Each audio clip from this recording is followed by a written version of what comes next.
Hi friends, today నేను మీకు మంచి స్వీట్ రెసిపీని చూపించిపోతున్నాను. అది కూడా రసగుల్లా హల్వా. మనం ముందుగా కళాయి పెట్టుకోవాలి. ఆ కళాయిలో నెయ్యి వేసేసుకోండి 2 స్పూన్స్. ఆ నెయ్యిలో డ్రై ఫ్రూట్స్ వేయించేసుకోండి ఫ్రెండ్స్. ఎర్రగా వేయించుకున్న డ్రై ఫ్రూట్స్ని ఒక బౌల్లో తీసేసుకోండి. ఇదే కళాయిలో ఆయిల్ వేసేసుకోండి. ఆయిల్ హీట్ ఎక్కిన తర్వాత అందులో మనం రసగుల్ని అయితే వేయించేసుకోవాలి. 2 పక్కల కూడా వేయించుకోవాలి ఫ్రెండ్స్. గోల్డెన్ కలర్లో వస్తాయి చాలు, మరీ ఎర్రగా వద్దు ఫ్రెండ్స్. జస్ట్ గోల్డెన్ కలర్లో వేయించేసుకొని ఈ వేయించుకున్న రసగులన్నిటిని కూడా ఒక ప్లేట్లోకి తీసేసుకోండి ఫ్రెండ్స్.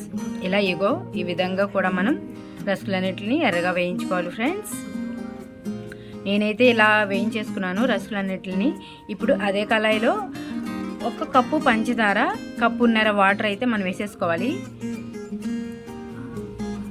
ఆ పాకం అంతా కరిగేంత వరకు కూడా కలిపేసేయండి ఫ్రెండ్స్. బాగా పంచదార అంతా కరిగేంత వరకు కలిపేసేయండి.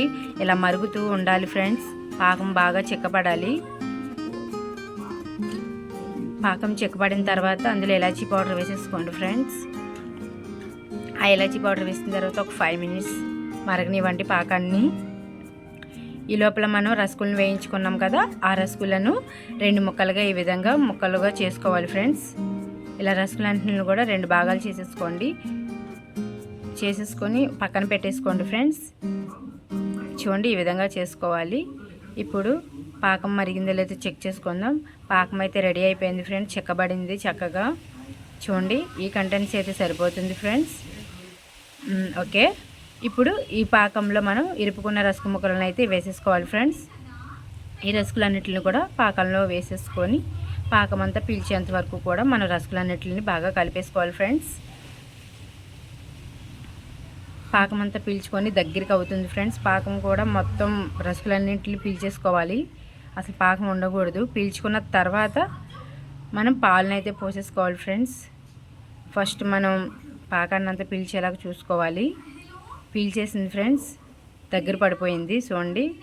ఇప్పుడు ఇందులో 1 కప్పున్నర పాలను అయితే, చిక్కటి పాలను మనం వేసేసుకోవాలి ఫ్రెండ్స్. ఇందులో ఈ విధంగా దగ్గర పడిన రసగుల్లో కప్పున్నర సరిపోతుంది ఫ్రెండ్స్. కప్పున్నర పాలల్లో కూడా మనం రసగులన్నిటిని కూడా బాగా ఉడకనివ్వాలి. ఈ పాలల్లో ఈ రసగు ముక్కలన్నిటిని కూడా ఉడికిన తర్వాత చాలా దగ్గరికి అవుతుంది ఫ్రెండ్స్. మనం ఉడికేంత వరకు కూడా మన గరిటెతో కలుపుకుంటూ ఉండాలి.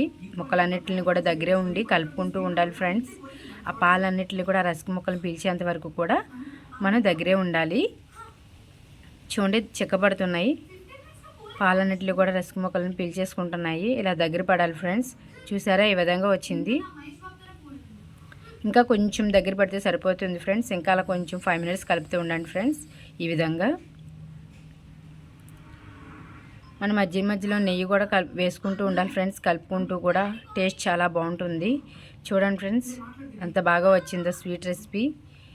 ఇలా ఈ విధంగా కలిపిన తర్వాత డ్రై ఫ్రూట్స్ అన్నిటిని కూడా వేసేసుకోండి. ఇలా దగ్గర పడిన తర్వాత డ్రై ఫ్రూట్స్ వేసిన తర్వాత ఒక బౌల్లో తీసుకొని ఈ విధంగా గార్నిష్ అయితే చేసేసుకోండి ఫ్రెండ్స్. స్వీట్ అయితే రెడీ అయిపోయింది ఫ్రెండ్స్. మరి నేను పరిచయం చేసిన ఈ స్వీట్ రెసిపీ ఎలా ఉందో నా కామెంట్ బాక్స్లో తెలియచేయండి. నా వీడియో నచ్చినట్లయితే సబ్స్క్రైబ్ చేయండి, షేర్ చేయండి, కామెంట్ చేయండి, వాచ్ చేయండి. Please comment. Thank you friends. Bye.